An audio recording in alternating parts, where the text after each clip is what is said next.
Hello foodies, મધુર tasty રેસિપીઝમાં તમારું સ્વાગત છે. શિયાળો સ્ટાર્ટ થઈ ગયો છે અને શિયાળામાં બધા વસાણું તો બનાવતા જ હોય છે. તો આજે આપણા કિચનમાં એક મહેમાન આવ્યા છે, કંચનબા, જે આવા વસાણો બનાવવામાં એક્સપર્ટ છે. તો ચાલો કંચનબા પાસેથી આજે આપણે મેથી પાક શીખીએ.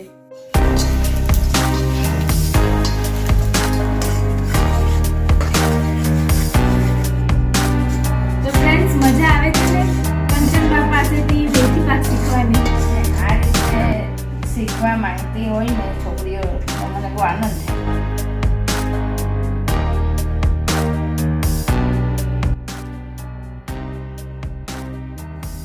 શું કરીશું પેલા કંચનબા? હા, ચાલો આપણે ગેસ પર કાઢીએ. પહેલા આપણે છે ને મગજતરી શેકવી પડે, કારણ કે એ ઘણા સમયથી દુકાનની અંદર પડેલી હોય ને એટલે એનો ટેસ્ટ થોડો અલગ હોય અને શેક્યા પછીનો અલગ હોય. શેક્યા પછીનો વધારે સારો હોય, એટલા માટે પહેલાં આપણે મગજતરી શેકવી પડે. અને આ મગજતરી કેટલી 100 ગ્રામ જેટલી છે ને? હા, મગજતરી 100 ગ્રામ છે. બાઉલમાં 1 વાટકી જેટલું છે.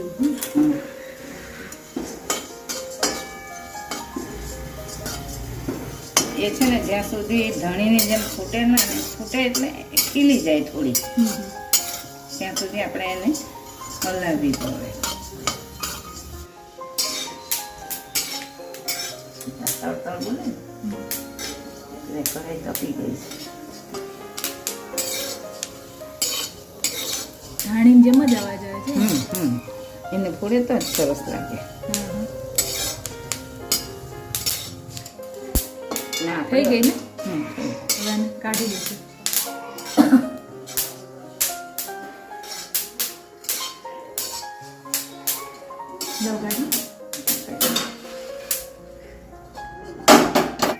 આ શેકાઈ ગઈ છે. હવે તો એમાંથી આપણે થાળીની ઉપર થોડું શો કરવા માટે થોડી આખી રાખવી પડશે અને આને પીસી નાખવાની હતી. હવે કઢાઈમાં બીજું હવે શું શેકવાનું છે? હવે કઢાઈમાં આપણે ગુંદર શેકવાનો છે. 2 ચમચી જેટલું ઘી લીધું ને? અને આ ગુંદર કેટલો લીધો? 50 ગ્રામ. આ ગુંદર આપણે 50 ગ્રામ લીધો છે લોટના પ્રમાણમાં. તો ઓછો વધારે બી નાખી શકાય ને? ના, વધારે નહીં નાખાય. બરાબર, 50 ગ્રામ. આ માપ પ્રમાણે 50 ગ્રામ. થોડું થોડું કરીને શેકવાનું. હા, બધું નહીં નાખી દેવાનું. પછી અંદર કાચો રહે ને તો નહીં ચાલે. ખીલી જવો જોઈએ, ખીલવો જોઈએ. એ અંદર આમ બોલે ને, અવાજ આવે ને ત્યાં સુધી આપણે તળવો પડે, કારણ કે અંદર નહીં તો કાચો રહે.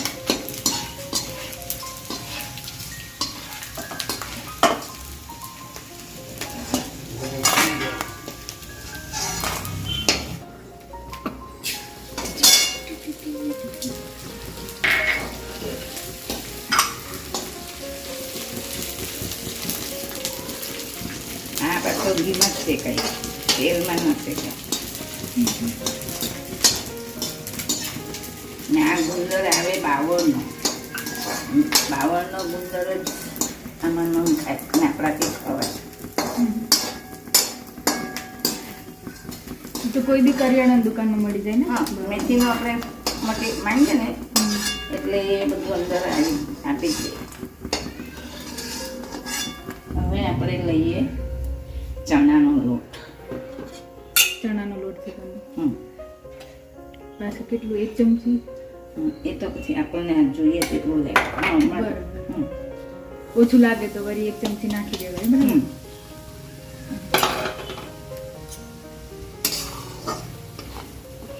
અત્યારે 1 ચમચી જેટલું નાખવામાં બચ્યું હતું.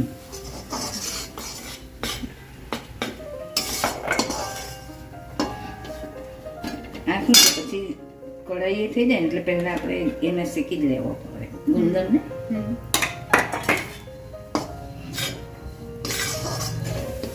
ખાસ ગેસ પર શેકવાનું કે ખાસ પર શેકવાનું? એટલે આપણે હલાવતું લેવું પડે. હા, ખાસ ગેસ પર હલાવતું લેવું. ખાસ ગેસ પર શેકી થોડો કલર આવી જાય, સ્મેલ આવે શેકવાથી ખબર પડે કે હવે શેકાવા લાગ્યો ને કલર આવે. અને જે આપણે ઘી નાખ્યું ને એ છૂટું પડી જાય અંદર શેકાતા, ત્યારે જાણવાનું કે શેકાઈ ગયો.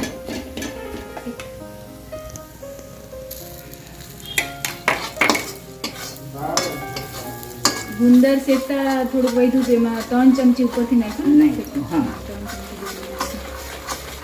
કારણ કે આ જે આપણે પહેલાં સ્ટાર્ટિંગ શેકીએ ને ત્યારે આ ચમચાથી ભરે લાગે અને શેકાયા પછી હલકું થઈ જાય, ત્યારે જાણવાનું કે હવે થઈ ગયો. અને જો કાચો લોટ કાચો રહે ને તો પેટમાં ગડબડ થાય, એટલે એ શેકાવો જોઈએ બરાબર. હલકો ચમચો થવો જોઈએ. આલા મોહનથાળ ને એમાં બધામાં જેમ કલર થોડુંક આવે આપણે મોહનથાળ બનાવીએ તો પહેલાં દૂધનો ધબો લઈ લેવાનો, દૂધનો ધબો લઈને થોડી વાર રહે ને બીજું કામ કરીએ એટલે એ ધબો તૈયાર થઈ જાય. પછી એને ઘઉં ચારવાના કારણાથી પાણી પાડવાની અને એ પાણી આપણે આ રીતે ઘીમાં શેકવું પડે મોહનથાળ બનાવે છે. તમે કેટલા ટાઈમથી બનાવતા હશો મોહનથાળ? તો મત જિંદગી જતી એકોતેર પૂરા થવાના. શેકાઈ ગયો ને લોટ? હા, શેકાઈ ગયો.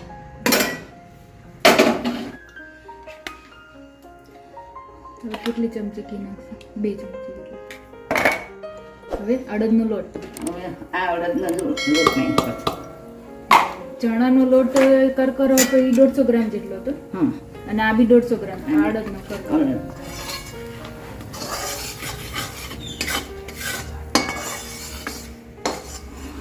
તો ફ્રેન્ડ્સ, મજા આવે છે ને કંચનબા પાસેથી મેથી પાક શીખવાની.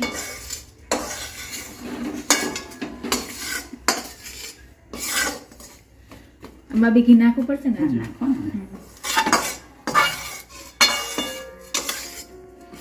મતલબ કે બગાડ થવાની જોઈએ, વસ્તુ આપણી વપરાવી જોઈએ અને ટેસ્ટી થવી જોઈએ.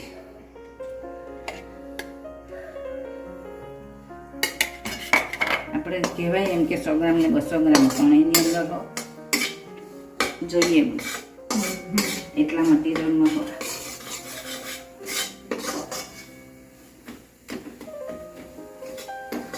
અડદનો લોટ શેકવામાં ટોટલ હમણાં અત્યારે બી 3 ચમચી જોઈએ. આ રીતે આ રીતે થાય.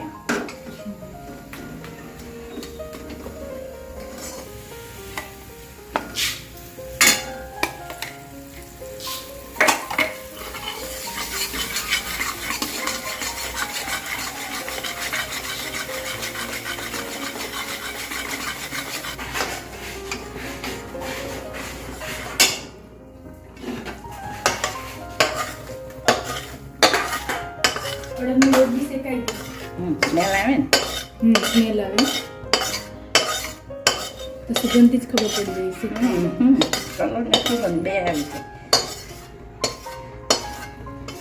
આવા શિયાળા વસાણા બનાવે એટલે 4 ઘરે ખબર પડે કે અહીંયા કંઈક બનતું લાગે છે. હવે સિંગોડાનો.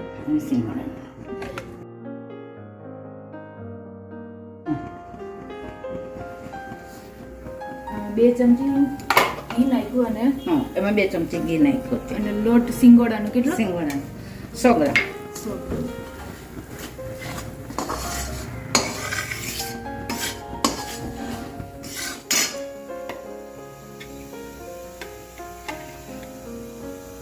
પેલા ઓછા ઘીમાં છે પછી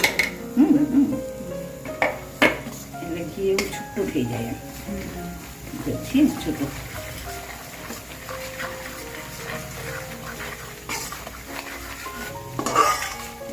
શીરો શેકીએ ને આપણે સિંગોડાનો તો એ થોડા ઘીમાં પહેલાં પલાવી લઈએ એટલે ગરમ થાય. પછી આની અંદર હવે દૂધ નાખવાનું હોય શીરો બનાવીએ તો. સવારમાં લઈ ને એ તો સિંગોડા તો દળવામાં શેકાય કારણ કે એ શેકેલા જ હોય સિંગોડા. બરાબર. 2-3 મિનિટ નથી શેકાય. આ તો છે ને થોડો લેમ છું ઘઉંનો લોટ 50 ગ્રામ જેટલો, 2 ચમચી ઘી, 50 ગ્રામ જેટલો ઝીણો ઘઉંનો લોટ.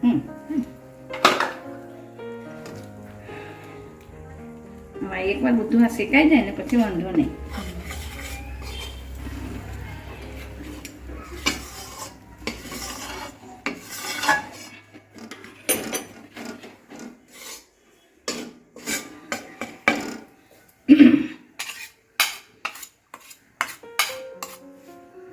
તમે બીજું શું બનાવો છો આ વસાણામાં? મેથી પાક, કોપરા પાક, આદુ પાક, પાક બધો પાક. ગોળ પાક બી આવે ને? ગોળ પાક ને ગોળ પાપડી પાક. ગોળ પાપડી, બરાબર.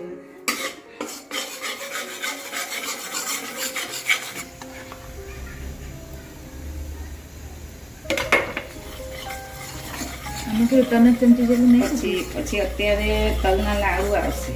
તલ લાડુ, તલના દાણાની ચીકી આવે, તલની ચીકી આવે, એ બધું થઈ ગયું.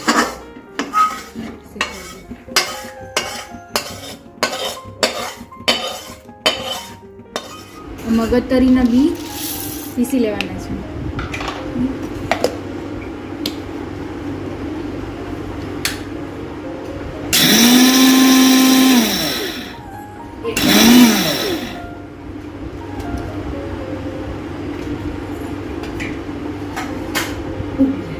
કરકર થઈ ગયું.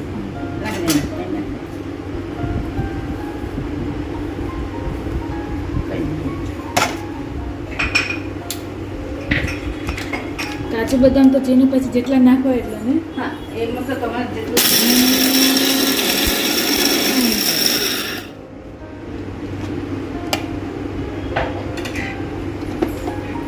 આ બી થોડું અધ કરજો.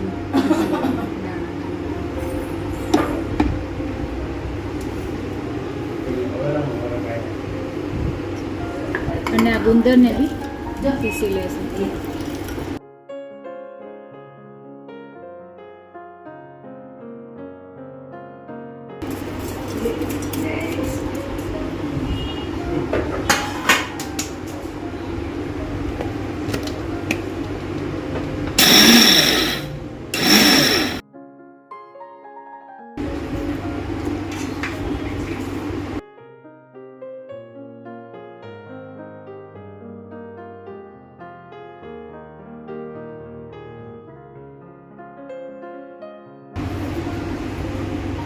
મગજતરીના બી, કાજુ બદામ અને ગુંદર પીસી લીધો.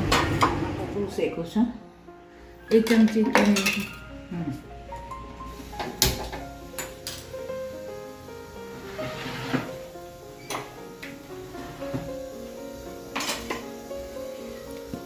કોપરું કેટલું? 100 ગ્રામ જેટલું? 100 ગ્રામ. અને કપના હિસાબે 1.5 કપ જેવું થયું કોપરું. એટલું તો જોઈએ.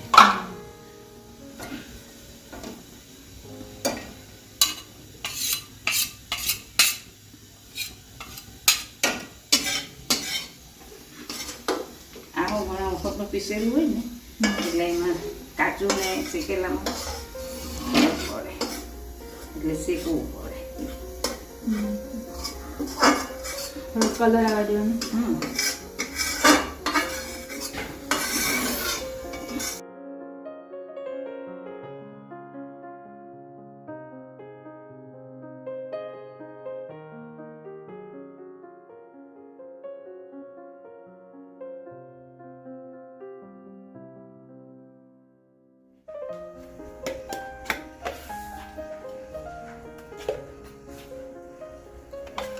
આપણે 3 ચમચી લીધું ઘી. 3 મોટા ચમચી.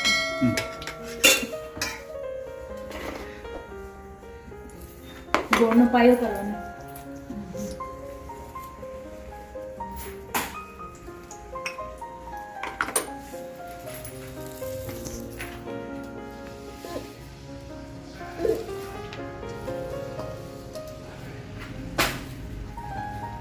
ગોળ કેટલો લેવાનો? પોણો કિલો. પોણો કિલો. તો પછી કોઈ વધારે ગળ્યું ખાતા હોય તો પછી એ પ્રમાણે ના માપનું જ આવે. 1 કિલો માપનું થઈ જાય. આમાં પેલું નાખી દે, બધું નાખી દે.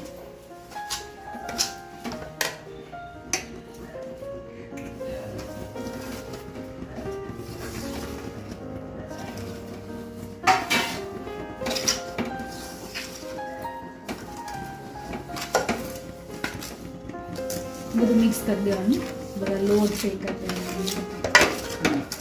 હા, બધા લોટમાં બધું મિક્સ કરી દેવાનું દરેક વસ્તુ. આ મેથી શેકવામાં નથી આવતી, કારણ કે મેથી શેકવાથી સૂંઠ કડવાશ. આ ગંઠોડા પાવડર નાખો, આ સૂંઠ પાવડર, એ બેઉ 50-50 ગ્રામ. આ બત્રીસુ 100 ગ્રામ. 100 ગ્રામ નહીં, હા 100 ગ્રામ. આ ઇલાયચી આપણે માપની જ છે, 1 ચમચી જેવું છે પણ પોતાના હિસાબે. હવે આપણે આ મેથી પાવડર. મેથી પાવડર કેટલો છે? એ કંઈક 250 નહીં, એમ કંઈ નહીં. એ મેથી પાક કેમ શેકવાનું નહીં, કાચું જ નાખવાનું? એ શેકવાથી કડવી વધારે થાય, બરાબર. ડબલ કડવી થાય અને થોડું એ લાગે સ્વાદનું. મેથી હંમેશા કાચી જ નાખવાનું.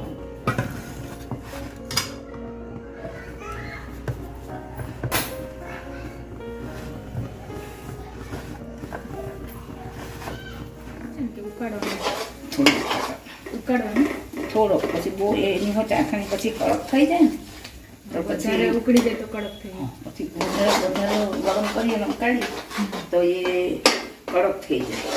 કડક થઈ જાય તો આ જે પીસ બધા દાંતે તૂટે નહીં એવા થઈ જાય. ઘીનો ડબ્બો કામ કરી દે, ઘીનો ડબ્બો.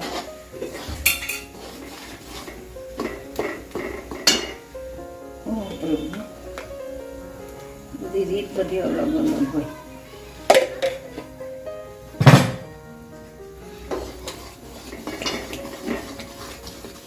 મને કટકટ નહીં.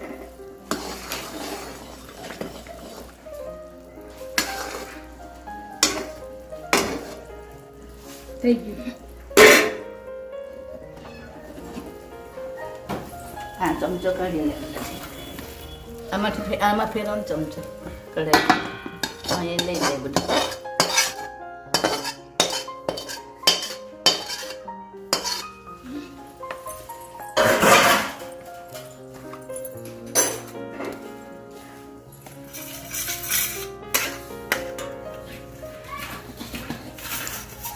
ઘી લગાડવાનું. ઘી થાળી પર ઘી લગાવવાનું. તું હલાવે ને બરાબર, એટલે આનામાં ઘી એટલે લાગી જાય.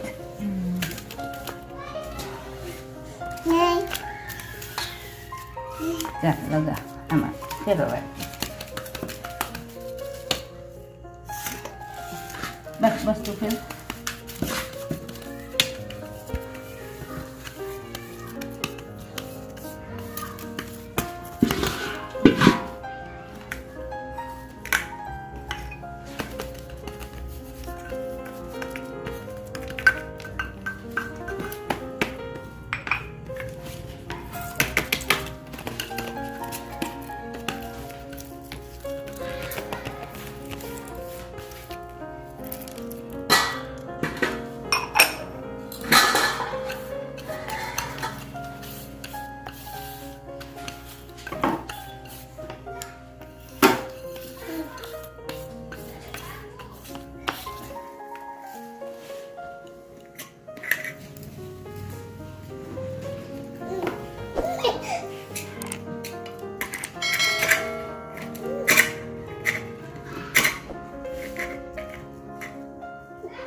કે મારી ચેનલને સબસ્ક્રાઇબ કરજો. કે તો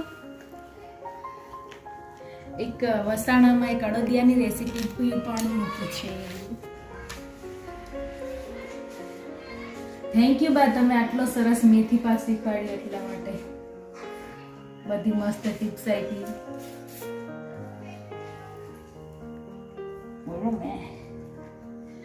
હા બોલો તો શું બોલવું હવે? શું કહેવાના તમે બા?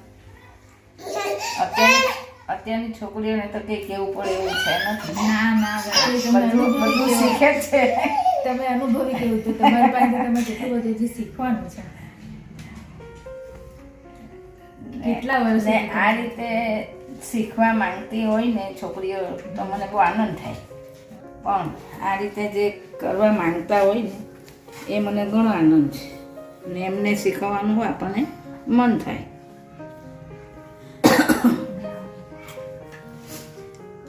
જો તમે બીજી કોઈ રેસીપી શીખવા માંગતા હોય બા પાસેથી તો કમેન્ટ બોક્સમાં જરૂરથી જણાવજો. બા ફરી પાછા આવશે આપણે શીખવાડવા માટે. આવશે ને બા? હા જરૂર.